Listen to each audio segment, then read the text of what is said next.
Asa na siya? Hindi na siya. Solo ni Nanon doon.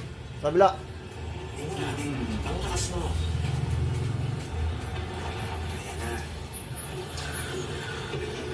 Alam mo sila doon? Yan o. Asawa ng Marcia. May tagawalis na siya doon. Ah, Tagawalis. taga-punas yun niya. Ah, tagapunas. Tapos magkuhan. Tapos gupit. Oo, kasi pawis-pawis siya, walang aircon doon eh. Puro tesyo.